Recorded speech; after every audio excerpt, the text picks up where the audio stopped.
Hi friends, ಇವತ್ತು ನಾವು ನಿಂಬೆಹಣ್ಣಿನ ಜ್ಯೂಸ್ ಮಾಡ್ತಾಯಿದ್ದೇವೆ.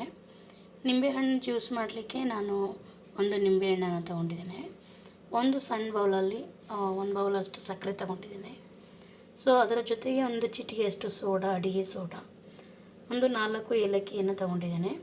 ಇವಾಗ ಹೇಳ್ದಾಗೆ ಸಕ್ಕರೆ ಮತ್ತು ಏಲಕ್ಕಿಯನ್ನು ಪೌಡ್ರ್ ಮಾಡ್ಕೊಂಡಿದ್ದೇವೆ. ಸೊ ಈಗ ನಿಂಬೆಹಣ್ಣನ್ನು ಕೂಡ ಕಟ್ ಮಾಡಿ ಅದರ ಬೀಜಗಳನ್ನು ಸಪ್ರೇಟ್ ಮಾಡಿದ್ದೇನೆ.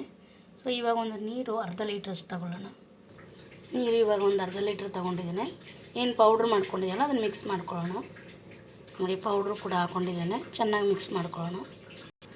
ಈಗ ಮಿಕ್ಸ್ ಮಾಡ್ಕೊಂಡಿದ್ದೀವಲ್ಲ, ಇವಾಗ ನಿಂಬೆಹಣ್ಣಿನ ರಸ ಹಾಕೊಳ್ಳೋಣ. ನಿಂಬೆಹಣ್ಣು ನಿಮಗೆ ಎಷ್ಟು ಹುಳಿ ಬೇಕಿರುತ್ತೋ ಅಷ್ಟನ್ನು ನೋಡಿ ಹಾಕ್ಕೊಳ್ಳಿ. ಸೊ ನಾನು ಒಂದು ನಿಂಬೆಹಣ್ಣನ್ನು ಹಾಕ್ಕೊಳ್ತೇನೆ.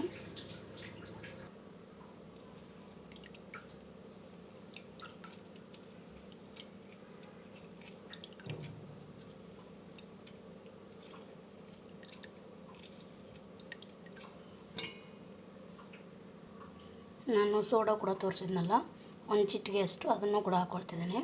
ಅದರ ಜೊತೆಗೆ ಒಂದು ಸ್ವಲ್ಪ ಸಾಲ್ಟ್ ಕೂಡ ಹಾಕೊಳ್ಳೋಣ.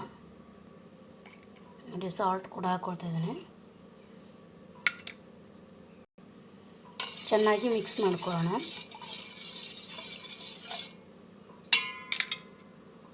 ನೋಡಿ, ಚೆನ್ನಾಗಿ ಮಿಕ್ಸ್ ಮಾಡಿದ್ದೇವೆ. ಜ್ಯೂಸ್ ಕೂಡ ರೆಡಿಯಾಗಿದೆ. ಇದು ಕೆಲವೊಮ್ಮೆ ನಮಗೆ ಪೀರಿಯಡ್ಸ್ ಟೈಮಲ್ಲಿ ಡೇಟ್ ಆದಾಗ ಸೊ ಈ ಥರ ಜ್ಯೂಸ್ ಮಾಡಿಕೊಂಡು ಕುಡಿದ್ರೂ ಕೂಡ ಸ್ವಲ್ಪ ಹೊಟ್ಟೆ ನೋವು ಕೂಡ ಶಮನ ಆಗುತ್ತೆ. ಸೊ ಇದು ಕೂಡ ತುಂಬ ಆರೋಗ್ಯಕ್ಕೆ ಒಳ್ಳೆಯದು. ಈ ಬೇಸಿಗೆ ಕಾಲದಲ್ಲಂತೂ ಈ ಥರ ಜ್ಯೂಸ್ ಮಾಡಿಕೊಂಡು ಮನೆಯಲ್ಲೇ ಮಾಡ್ಕೊಂಡು ಕುಡಿದ್ರೆ ತುಂಬ ರುಚಿಯಾಗಿರುತ್ತೆ. ಸೊ ನೀವು ಕೂಡ ಈ ರೀತಿ ಆರೋಗ್ಯವನ್ನು ಚೆನ್ನಾಗಿ ನೋಡ್ಕೊಳ್ಳಿ. ನಿಂಬೆ ಹಣ್ಣಿನ ಜ್ಯೂಸು ರೆಡಿಯಾಗಿದೆ.